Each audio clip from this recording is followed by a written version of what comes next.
किशोरीलाल के घर पर जाने पर सोमा बुआ के पति सन्यासी जी ने जो उनके साथ कहा सुनी हुई वो राधा भाभी के साथ सोमा बुआ बात करती है। आगे हम चलते हैं। सोमा बुआ हिचकिचाते हुए लड़ती है। तब पापड़ों को फैलाकर स्वर को भरसक कोमल बनाकर राधा ने कहा, तुम भी क्या बुआ, बात को कहाँ से कहाँ ले गई, अब चुप भी हो। अच्छा देखो, तुम्हारे लिए एक पापड़ भूनकर लाती हूँ, खाकर बताना है। और वह पापड़ लेकर ऊपर चढ़ गई। देखिए, राधा भाभी उनको आश्वासन देती है और जो बात है उसे दूसरी बात पर ले जाने के लिए कहती है कि मैंने जो पापड़ बनाया वो मैं भूनकर यानी कि सेकी में मैं लाती हूँ, खाकर बताना कैसा है।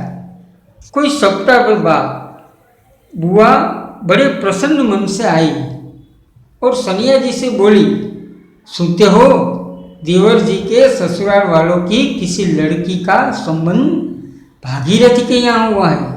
वे सब लोग यहीं आकर ब्याह कर रहे हैं। देवर जी के बाद तो उन लोगों से कोई संबंध हो ही नहीं रहा, फिर भी है तो समझी ही। वे तो तुमको भी बुलाए बिना नहीं मानेंगे, समझी को आखिर कैसे छोड़ सकते हैं। और बुआ पुलकित होकर हंस पड़ी। सनिया जी सी की मौन उपेक्षा से उनके मन को ठेस तो पहुंची, फिर भी वे प्रसन्न थी। इधर उधर जाकर वे इस विवाह की प्रगति की खबरें लाती। आखिर एक दिन वे यह भी सुनाई कि उनके समधी यहाँ आ गए। जोर शोर से तैयारियां हो रही हैं, सारी बिरादरी को दावत दी जाएगी, खूब रौनक होने वाली है। दोनों ही पैसे वाले ठहरे, क्या जाने हमारे घर तो बुलावा आएगा या नहीं। देवर जी को मेरे 25 वर्ष हो गए, उसके बाद से कोई संबंध ही नहीं रखा। रखे भी कौन, यह काम तो मर्दों का होता है। मैं तो मर्द वाली होकर भी मैं बेमर्दी हूँ। और एक ठंडी सांस उनके दिल से निकल गई। अरे वाह बुआ, तुम्हारा नाम कैसे नहीं हो सकता, तुम तो समझी ठहरी, देवर चाहे रहे न रहे रिश्ता थोड़े ही टूट जाता है। दाल पीसती हुई घर की बड़ी बहू बोली, देखिए, सोमा बुआ के देवर जी के यहाँ शादी थी, संबंध था, तो सोमा बुआ ने उनके पति के पास आकर ये सब बात बताई। लेकिन उनके पति ने उनका कोई उत्तर नहीं दिया। सोमा बुआ को अच्छा तो नहीं लगा, फिर भी बोलती रही कि पैसे वाले लोग हैं, पूरी बिरादरी को न्योता होगा, हमने तो संबंध रखा नहीं। और कौटुंबिक संबंध रखने की जवाबदारी पुरुष की, मर्द की होती है। और सोमा बुआ क्या ताना मारती है कि मेरा मर्द होते हुए भी बिना मर्द वाली हूँ। क्यों? कि उनके पति 11 महीने तो तीर्थ यात्रा पर रहते, इसलिए। तो उनकी भाभी है, वो दाल पीसती पीसती कहती है कि रिश्ता थोड़े ही टूटता थी है बुआ, नाम है, मैं तो सारी लिस्ट देखकर आई हूँ।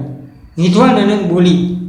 बैठे ही बैठे 2 कदम आगे सरक कर बुआ ने बड़े उत्साह से पूछा, तू अपनी आंखों से देख कर आई है?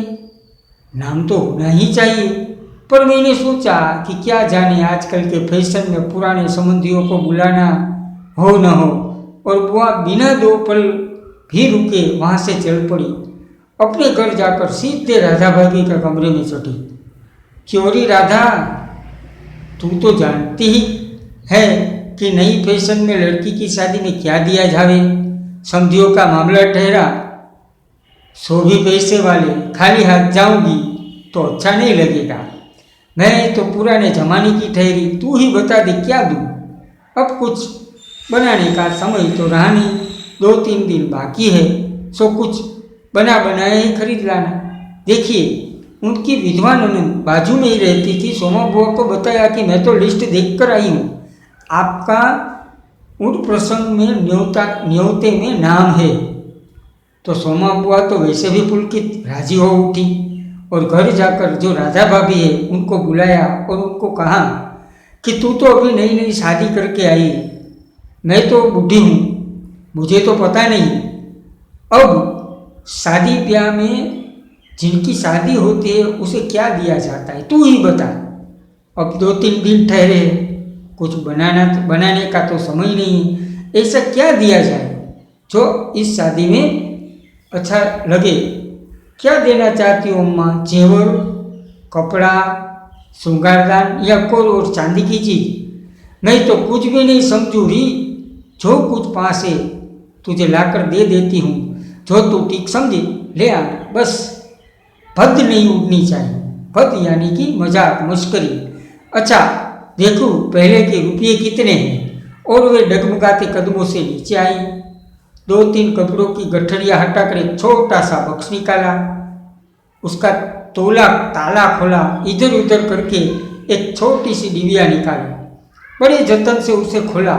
उसमें 7 रुपये की कुछ रेजगारी पड़ी थी और एक अंगूठी। बुआ का अनुमान था कि रुपये कुछ ज़्यादा होंगे, पर जब 7 ही रुपये निकले तो सोच में पड़ गई। रईस समधियों के घर में इतने से रुपयों से बिंदी भी नहीं लगेगी। उसकी नज़र अंगूठी पर पड़ी, यह उनके मृत पुत्र की एकमात्र निशानी थी। बड़े बड़े आर्थिक संकटों के समय में भी वे उस अंगूठी का मोह नहीं छोड़ सकी थी। आज भी वो एक बार उससे उठाते समय उनका दिल धड़क गया। फिर भी उन्होंने 5 रुपये और एक अंगूठी आंचल में बांध ली, बक्स को बंद किया और फिर ऊपर को चली। पर इस बार उसके मन का उत्साह कुछ ठंडा पड़ गया था और पैरों की गति शिथिल। राधा के पास जाकर बोली, रुपये तो नहीं निकले बहू, आए भी कहाँ से? मेरे कौन कमाने वाला बैठा है? उस कोठरी का किराया आता है, उसमें से 2 समय की रोटी निकल जाती है जैसे तैसे। और वे रो पड़ी। राधा ने कहा, क्या करूं बुआ, आजकल मेरा भी हाथ तंग है, नहीं तो मैं भी दे देती। अरे पर तुम देने के चक्कर में पड़ती ही क्यों हो? आजकल तो देने लेने का रिवाज ही उठ पाता है। नहीं रे राधा, समधियों का मामला ठहरा, 25 वर्ष हो गए तो भी वे नहीं भूले, और मैं खाली हाथ जाऊं? नहीं नहीं, इससे तो न जाऊं सो ही अच्छा। तो जाओ ही मत, चलो छुट्टी हुई। इतने लोगों में किसे पता चलेगा कि आई या नहीं? राधा ने सारी समस्या का सीधा सा हल बताते हुए कहा, देखिए यहाँ एक एक वाक्य में कई बार पूछते हैं कि सोमा बुआ के पास कितने रुपये थे, तो कि 7 रुपये। याद रखना मित्रों, बहुत ही एक एक वाक्य में ये पूछा जाता है। डिबिया में कितने रुपये थे? 7 रुपये थे।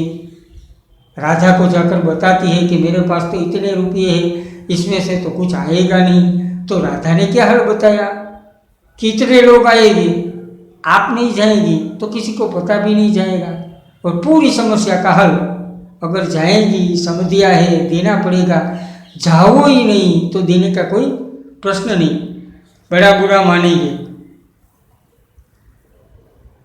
मानेंगे, सारे शहर के लोग जाएंगे और मैं समधी नौकर नहीं जाऊंगी तो यही समझेंगे कि देवर जी मरे तो संबंध भी तोड़ लिया। नहीं, तू ये अंगूठी बेच दी है। और उन्होंने आंचल की गांठ खोलकर एक पुराने जमाने की अंगूठी राधा के हाथ में रख दी।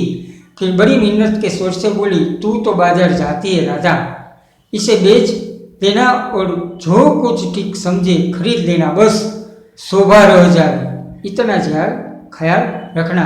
राधा को अंगूठी देती है जो पुरानी थी और कहती है, बाजार जाओ, इसे बेचो और इसमें से जो आए वो खरीद लेना, लेकिन सब लोगों के सामने जो खरीदो वो अच्छा लगना चाहिए। गली में बुआ ने चूड़ी वाले की आवाज़ सुनी तो ये कहे कि उनकी नज़र अपने हाथ की भत्ती मटमेली चुनियों पर जाकर टिक गई। कल समधियों के यहाँ जाना है, जेवर नहीं है तो कम से कम कांच की चूड़ी तो अच्छी पहन ले। पर एक अव्यक्त लाज ने उनके कदमों को रोक लिया। कोई देख लेगा तो, लेकिन दूसरे ही क्षण इस कमजोरी पर विजय पाती सीधे पीछे के दरवाजे पहुंच गई और 1 रुपया कलदार खर्च करके लाल हरी चूड़िया के बंद पहन लिए। पर सारे दिन हाथों की साड़ी के आंचल से ही ढके फिर देखिए सोमा बुआ का यहाँ उत्साह कितना है। उन शादी में जाने के लिए। समझियो कि लड़की को कुछ देने के लिए अपने बेटे की एकमात्र निशानी को भी बेच दिया, और ऐसा लगा कि मेरे हाथ में चूड़ियाँ अच्छी नहीं है, तो उन्होंने इतनी उम्र में भी ये चूड़ियाँ बाहर से ले ली और पूरे दिन अपना हाथ ढक के रखा कि किसी को पता न चले। शाम को राधा भाभी ने बुआ को चांदी की एक सिंदूरदानी, एक साड़ी और ब्लाउज का कपड़ा लाकर दे दिया। सब कुछ देख पाकर बुआ बड़ी प्रसन्न हुई और यह सोच कर कि जब वे ये सब दे देगी तो उनकी समझी पुरानी बातों की दुहाई दे देकर उनकी मिलनसारिता की कितनी प्रशंसा करेंगी। उनका मन पुलकित होने लगा। अंगूठी को बेचने का गम भी जाता रहा। पास वाले बनिए के यहाँ से आने का पीला लंग लाकर रात में उन्होंने साड़ी रंग ली। शादी में सफ़ेद साड़ी पहनकर जाना क्या अच्छा लगेगा। रात में सोई तो मन कल की ओर दौड़ रहा था। दूसरे दिन 9 बजते बजते खाने का काम समाप्त कर डाला। अपनी रंगी हुई साड़ी देखी तो कुछ जची नहीं। फिर ऊपर राधा के पास पहुंची। क्यों राधा, तू तो रंगी साड़ी पहनती है तो बड़ी आज रहती है, चमक रहती है, इसमें तो चमक आई नहीं। तुमने क्लफ को नहीं लगाया अम्मा, और सामान दे देती तो अच्छा रहता। अभी दे दो, ठीक हो जाएगी। बुलावा कब का है? अरे नई फैशन वालों को मत पूछो, ऐन मौके पर बुलावा आता है। 5 बजे का मुहूर्त है, दिन में कभी भी आ जाएगा। राधा भाभी मन ही मन मुस्कुरा उठी। बुआ ने साड़ी में मांड लगाकर सुखा दिया। फिर एक नई थाली निकाली। अपनी जवानी के दिनों में बुना हुआ क्रोशिया का एक छोटा सा मेजपोश निकाला। थाली में साड़ी, सिंदूरदानी, एक नारियल और थोड़े से बतासे सजाए। फिर जाकर राधा को दिखाया। सन्यासी महाराज सवेरे से इस आयोजन को देख रहे। देखिए सोमा बुआ ने क्या क्या नहीं किया। अंगूठी बेच डाली, सिंदूरदानी में सब कुछ जो लिया था वो एक थाली में साड़ी, सिंदूरदानी, नारियल सब सजाया। राधा भाभी ने कहा भी करा कि कब का बुलावा है, 5 बजे का मुहूर्त है, लेकिन सोमा बुआ को अभी बुलावा नहीं आया। लेकिन वो उसको बताना भी नहीं चाहती राधा भाभी को। वो क्या कहती है कि भी ये बड़े पैसे वाले आदमी हैं, कब भी बुलाएंगे, मैं सब सज धज कर तो रखूं। लेकिन ये गतिविधियां उनके पति देख रहे थे। सन्यासी जी महाराज सवेरे से यह आयोजन देख रहे थे। उन्होंने कल से लेकर आज तक कोई 25 बार चेतावनी दे दी थी कि यदि कोई बुलाने न आए तो चली मत जाना, नहीं तो ठीक नहीं होगा। हर बार बुआ ने बड़े ही विश्वास के साथ कहा, मुझे क्या बावली ही समझ रखा है जो बिना बुलाए चली जाऊंगी।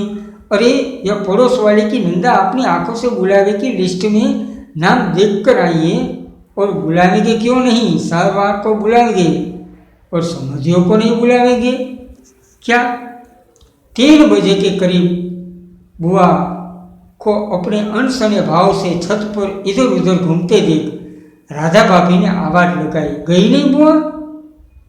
एकाएक चौंकते हुए बुआ ने कहा, कितने बज गए राधा? क्या कहा? 3? सर्दी में तो दिन का पता ही नहीं लगता। बजे 3 ही है और धूप सारी छत से ऐसे सिमट गई मानो शाम हो गई। फिर एकाएक उनके ख्याल आया कि वह तो भाभी के प्रश्न का उत्तर नहीं हुआ, तो जरा ठंडे स्वर से बोली, मुहूर्त तो 5 बजे का है, जाऊंगी तो 4 तक जाऊंगी, अभी तो 3 ही बजे है। बड़ी सावधानी से उन्होंने स्वर में लापरवाही का पुट दिया। बुआ छत पर से गली में नजर बैठाए खड़ी थी। उनके पीछे ही रस्सी पर धोती फैली हुई थी जिसमें फलक लगा था और अभ्रक छिकड़ा हुआ था। अभ्रक के बिखरे हुए कण रह रह कर धूप में चमक जाते हैं, ठीक वैसे ही जैसे किसी को भी गली में घुसता देख बुआ का चेहरा चमक उठता था। देखिए कितनी भोली है सोमा बुआ।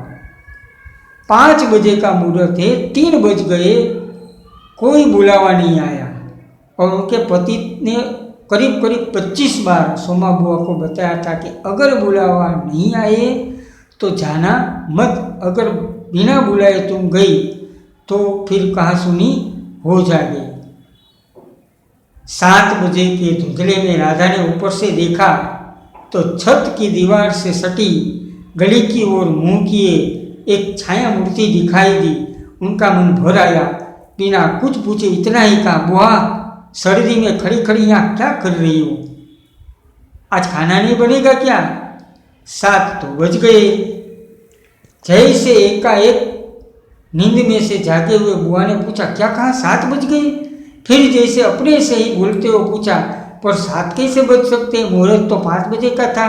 और फिर एकाएक ही सारी स्थिति को समझते हुए स्वर को वर्षक संयम बनाकर बोली, अरे खाने का क्या है, अभी बना 2 जनों का तो खाना है, क्या खाना और क्या पकाना। फिर उन्होंने सूखी साड़ी को उतारा, नीचे जाकर अच्छी तरह उसकी तरह की, धीरे धीरे हाथों से चूड़ियाँ खोली, थाली में सजाया हुआ सारा सामान उठाया और सारी चीज़ें बड़े जतन से अपने एकमात्र सिंदूक में रख दी और बड़े ही मुँह के हुए दिल से अंगीठी जलाने बैठी। देखिए मित्रों, ये पूरी कहानी में हमको ये मालूम होता है कि हमारे समाज में जो लोग के पास पैसे कम है, गरीब है, उनका कोई मान सम्मान नहीं है। यहाँ सोमा बुआ के पात्र द्वारा हमको ये बताया कि उनका कितना मिलनसार स्वभाव है। जो अपने ज्ञाति के समधी है, ज्ञाति है, अपने जात के है, उनके यहाँ छोटा भी प्रसंग होता था, बुलावा मिले या न मिले, फिर भी वो चली जाती थी। ऐसा इनका मिलनसार स्वभाव था। लेकिन यहाँ अपने ही समधियों, उनके देवर जी के यहाँ प्रसंग था, उनको बुलाया नहीं, तो उनको कितना दुख हुआ और सोमा बुआ कितनी अकेली लगती है। यहाँ उनका तादृश ढंग से वर्णन मन्नू भंडारी ने सुंदर ढंग से किया है। मैंने आपको ये पाठ समझाया, फिर भी आपको कुछ समझ नहीं आया तो आप मुझे बताएंगे। यहाँ 7 विकल्प है, हम देख लेते हैं। अकेली कहानी की लेखिका का नाम क्या है? बड़ा ही सरल है, मन्नू भंडारी। सोमा बुआ के पति क्यों तीर्थवासी हो गए? तो मैंने आपको बताया था कि पुत्र की मृत्यु से दुखी होकर। सोमा बुआ की पड़ोसन का नाम क्या था? राधा। सोमा बुआ के मृत पुत्र की एकमात्र निशानी क्या थी? तो क्या अंगूठी। और एक एक वाक्य के प्रश्न। अकेली कहानी का प्रमुख पात्र कौन है? सोमा बुआ। सोमा बुआ की अपनी जिंदगी किसके भरोसे काटनी पड़ती थी? देखिए, ये प्रश्न थोड़ा सोचना पड़ेगा। आपको ऐसा लगेगा कि उनके पति, लेकिन नहीं, उनके पति तो 11 महीने तीर्थवासी रहते थे। तो इसका उत्तर आएगा कि सोमा बुआ को अपनी जिंदगी पास पड़ोस वाले के भरोसे काटनी पड़ती थी। सोमा बुआ के बेटे का नाम क्या था? हरखू। सोमा बुआ की छोटी सी डिबिया में कितने रुपये थे? 7 रुपये। और 2-3 वाक्य के सिर्फ 4 ही प्रश्न हैं और बड़े प्रश्न 2 है। आपको प्रमुख बुक मतलब के पाकी नोटમાં આ વિકલ્પ પૂરતી એક વાક્યના 2-3 વાક્યના અને આ મોટા પ્રશ્નો 4-5 વાક્યના આટલા તમારે લખવાના છે। ક્યાંય ન સમજાય તો તમે મને ફોન કરીને પૂછજો। મિત્રો, મેં બીજા નંબર આપ્યા છે। હવે પછી આપણે કવિતા નંબર 3 અને પાઠ નંબર 4 એની 20 માર્કની ટેસ્ટ રાખશું અને બધા ટેસ્ટ લખજો। ત્યાં સુધી આવજો। કાંઈ ન સમજાય તો મને જરૂર કહેજો। આવજો।